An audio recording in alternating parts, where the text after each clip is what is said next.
그리스도께서 이미 육체의 고난을 받으셨으니 너희도 같은 마음으로 갑옷을 삼으라.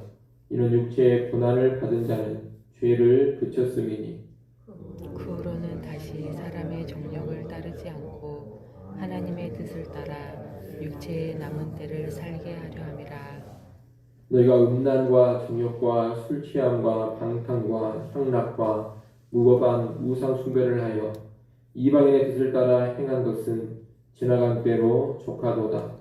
이러므로 너희가 그들과 함께 그런 극한 방탕에 다름질하지 아니하는 것을 그들이 이상히 여겨 비방하나 그들이 산자와 죽은 자를 심판하기로 예비하신 이에게 사실대로 보아리라. 이를 위하여 죽은 자들에게도 복음이 전파되었으니 이는 육체로는 사람으로 심판을 받으나 영으로는 하나님을 따라 살게 하려 함이라. 만물의 마지막이 가까이 왔으니 그러므로 너희는 정신을 차리고 근신하여 기도하라. 무엇보다도 뜨겁게 서로 사랑할지니 사랑은 허다한 죄를 덮느니라. 서로 대접하기를 원망 없이 하고 각각 은사를 받은 대로 하나님의 여러 가지 은혜를 맡은 선한 청지기 같이 서로 봉사하라. 같이 봅니다. 만일 누가 말하려면 하나님의 말씀을 하는 것 같이 하고 누가 봉사하려면 하나님이 공급하시는 힘으로 하는 것 같이 하라. 이는 범사에 예수 그리스도로 말미암아 하나님의 영광을 받으시게 하려 함이니 그에게 영광과 권능이 세세에 무궁하도록 있느니라. 아멘. 우리가 어제 본 말씀에서 고난을 대하는 태도를 봤습니다. 특히 예수 그리스도를 고난의 본으로 제시하면서 그 본을 따라 살아가는 것이 신자의 삶이라는 것을 봤습니다. 오늘 본문은 고난의 유익과 종말론적인 삶에 대해서 말하고 있습니다. 1절에 보면 베드로는 육체의 고난을 받으신 그리스도와 같은 마음으로 갑옷을 삼으라고 합니다. 갑옷을 삼는다, 갑옷을 입는다라는 말은 원문으로 보면 무장하라는 뜻입니다. 고난 앞에서 그리스도의 마음으로 자신을 무장하라는 겁니다.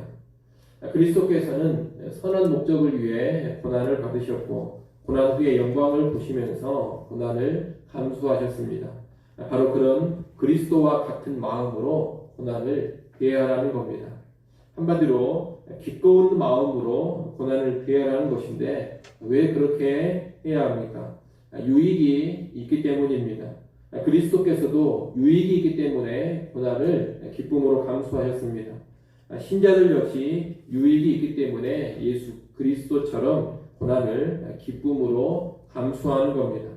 그러면 어떤 유익이냐? 1절 하반절과 2절에 그 유익이 나옵니다. 거기 보면 이는 육체의 고난을 받은 자는 죄를 그쳤음이니 그 후로는 다시 사람의 정욕을 따르지 않고 하나님의 뜻을 따라 육체의 남은 때를 살게 하려 함이라. 그렇게 말씀하고 있습니다. 여기서 육체의 고난을 받은 자는 신자를 가리킵니다. 고난을 받은 신자는 죄를 그치게 됩니다. 그리고 정욕을 따라 살지 않고 하나님의 뜻을 따라 경건하게 살게 됩니다. 고난이 신자를 그렇게 만들어 간다는 겁니다. 여러분, 우리에게 다가오는 고난을 예수의 마음으로 대처해 가면 그 고난은 우리를 더욱더 정화시켜 줍니다. 고난은 정결케 만드는 힘이 있습니다. 고난은 우리를 더욱더 새롭게 합니다. 그래서 고난에 성경적으로 제대로 반응하고 대처하는 사람은 죄를 그치고 남은 생을 경건하게 살아가는 겁니다. 이 베드로전서의 수신자들은 이방인 신자들인데 베드로는 이들을 향해서 3절에 보면 너희가 온갖 죄를 지으며 불경건하게 살았던 것은 지나간 때로 족하다고 합니다. 예수 믿기 전에 그렇게 살았던 것으로 충분하다는 겁니다. 이들은 그리스도로 인해 죄에 대해 죽었습니다. 그리고 이제 고난을 통해 실제적으로 죄를 떠나고 경건한 삶으로 나아갑니다. 신자라면 그렇게 살아야지 다시 과거로 돌아가서 방탕하고 방종하고 우상 숭배를 하면서 살 수는 없는 겁니다. 그런데 예수를 믿고 이렇게 경건한 삶을 살아가면 과거에 함께 죄를 짓고 살아가던 동료였던 이방인들이 이런 신자들을 비방합니다. 이런 비방도 일종의 박해를 받는 것인데, 이런 비방자들은 결국 자기들의 비방과 조롱, 핍박의 행위를 하나님께 바로 고하며 심판을 받게 될 것입니다. 그런 이야기가 4절, 5절에 나와 있습니다. 여러분, 이 세상을 사는 동안에는 예수 모르는 자들이 힘과 세력에 있어서 경건한 신자들을 압도합니다. 그래서 경건하게 살아가는 신자들을 비방하고 조롱하고 핍박합니다. 하지만 이제 때가 되면 그들이 그들의 죄악을 다 하나님 앞에 직접 고하면서 심판을 받게 됩니다. 그러니 이 불신자들의 비방과 핍박은 오히려 그 불신자들이 심판을 받게 되는 근거가 되는 겁니다. 이 비방자들, 핍박자들의 심판을 말하면서 베드로는 6절에 이야기를 합니다. 6절 말씀 우리 같이 한번 읽어보겠습니다. 6절 함께 읽습니다. 이를 위하여 죽은 자들에게도 복음이 전파되었으니 이는 육체로는 사람으로 심판을 받으나 영으로는 하나님을 따라 살게 하려 함이라. 아멘. 여기서 이를 위하여라는 말은 산자와 죽은 자의 심판을 위하여 이런 뜻입니다. 최종적인 심판과 연관해서 죽은 자들에게도 복음이 전파되었다는 겁니다. 여기서 말하는 죽은 자들이란 예수님을 믿고 죽은 신자들을 의미합니다. 그들은 복음을 듣고 예수를 믿어 구원받은 자로서 죽었습니다. 베드로는 이 죽은 신자들이 육체로는 사람으로 심판을 받았다고 합니다. 이 말은 사람의 방식으로 보자면 육체적으로는 심판의 죽음을 당했다, 이런 뜻입니다. 신자들의 죽음을 심판의 죽음으로 보는 것은 사람의 방식으로 봤을 때입니다. 다시 말하면 하나님을 모르는 세상의 방식으로 신자들의 죽음을 보는 겁니다. 이 세상 사람들은 신자들의 죽음을 조롱하고 비방합니다. 예수를 믿어줘 죽는구나, 마음껏 즐기지도 못하고 우리랑 똑같이 결국 죽는구나, 이런 식으로 조롱하고 비웃는다는 겁니다. 또 죽은 신자들 가운데는 실제로 세상 사람들의 핍박을 받아서 죽는 그런 신자들도 있었습니다. 환난과 박해로 인해 이 세상에서 악한 자라는 심판을 받고 죽임을 당한 것입니다.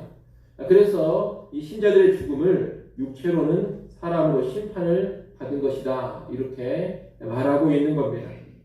하지만 이 죽은 신자들은 영으로는 하나님을 따라 산 것입니다. 하나님의 방식으로 보자면 영으로 살았다는 뜻입니다. 인간의 방식, 세상의 방식으로 보자면 신자들은 비방과 정죄, 심판 가운데 육체의 죽음을 당하지만 하나님의 방식으로 보자면 신자들은 영으로 살아난다. 이것이 6절의 말씀인 것입니다. 결국 무슨 말이냐? 핍박과 고난당하는 신자들이 심판을 당해 죽는 것처럼 보이지만 그것이 아니다. 실상은 신자들이 사는 것이고 핍박하고 비방하는 박해자들이 하나님께 모든 일들을 보고하며 심판을 당하게 될 것이다. 이런 이야기를 사도 베드로가 하고 있는 겁니다. 여러분, 세상에서 신자들을 박해하는 자들, 곧 신자들을 판단하고 정죄하고 심판하며 죽음에 이르게 하는 자들이 결국은 진정한 심판자이신 하나님 앞에 심판을 당하게 됩니다.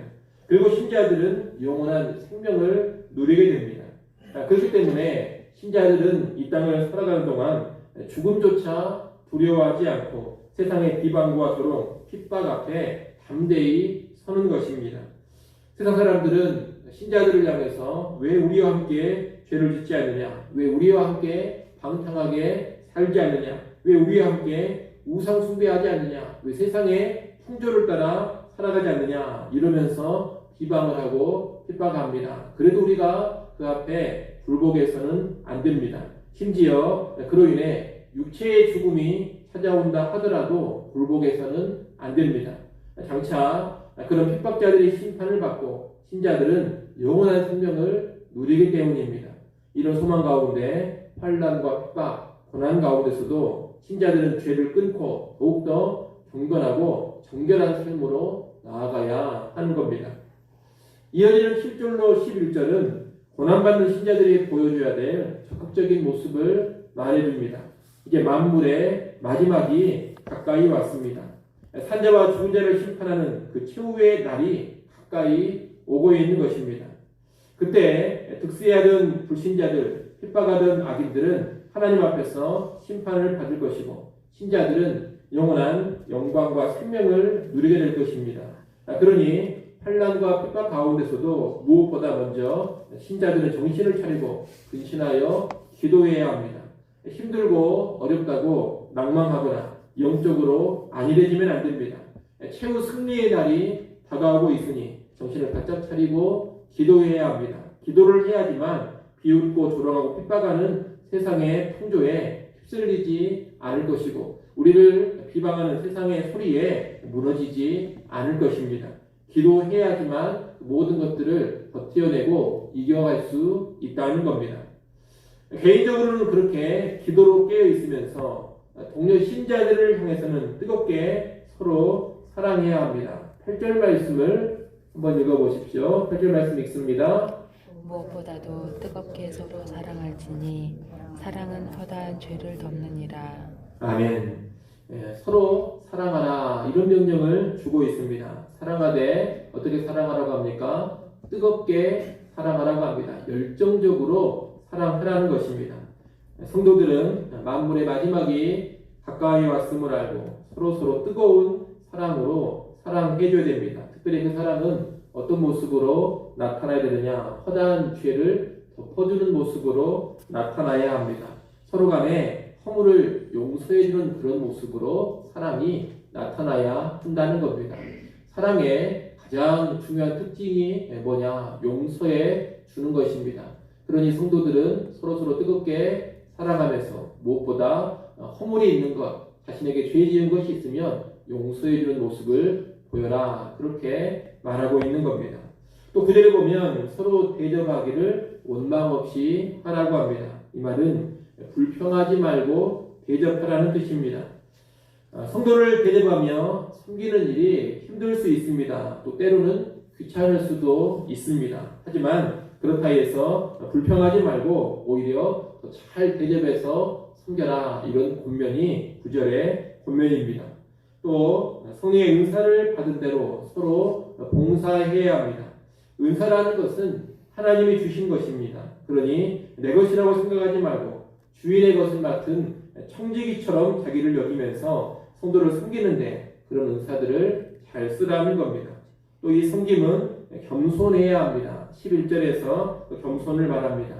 자기를 드러내고 과시하려는 태도로 섬기면 안 됩니다. 그런 태도를 버리고 말할 때는 하나님의 말씀을 하는 것 같이 하고 봉사할 때는 하나님 주시는 힘으로 하는 것 같이 해야 합니다. 내 말, 내 힘이 아닌 하나님의 말씀, 하나님의 힘으로 모든 것을 드러나게 하라는 겁니다. 그래야 자기가 영광을 받지 않고 예수 그리스도로 인해 하나님께서 영광을 받게 됩니다. 한마디로 은사를 사용하고 섬기는 일에 있어서 하나님께만 영광이 되게 하라는 겁니다. 그것을 목표로 해서 겸손하게 섬겨라. 이것이 10절, 11절의 권면입니다. 지금 권면하는 이 모든 것은 마지막 때가 다가오고 있기 때문에 더 힘써야 하는 일입니다. 이제 끝날이 다가옵니다. 최후 심판대 앞에 서는 날이 다가오는 겁니다. 그러니 더더욱 근신해서 기도하고 합당한 신자의 삶을 살아야 합니다. 그래야지만 그날을 영광스럽게 맞이할 수가 있는 겁니다. 여러분, 지금은 이 만물의 마지막이 오늘 본문이 기록되었을 때보다 훨씬 더 가까이 다가왔습니다. 그러니 우리는 얼마나 더 깨어서 기도해야 되겠습니까? 또 얼마나 더 형제를 사랑하고 대접해야 되겠습니까? 또 얼마나 더 겸손하게 교회와 성도들을 섬겨야 하겠습니까? 이를 기억하시고 여러분 절대로 안일하게 살지 마시고 더 깨어 기도하시고 합당한 신자의 삶을 살아가시기를 바랍니다. 코로나 바이러스로 나라가 뒤숭숭하고 혼돈스럽다 하더라도 여러분 요동할 필요가 없습니다. 마지막 때가 다가오면 당연히 있을 일이 벌어지고 있을 뿐입니다. 요동치 마시고 영적으로 더 깨어서 지내시기를 바랍니다. 늘 재림의 날을 전망하면서 하나님 앞에 더욱더 바로 서가는 우리 모두가 될 수 있기를 간절히 소원합니다. 기도하겠습니다.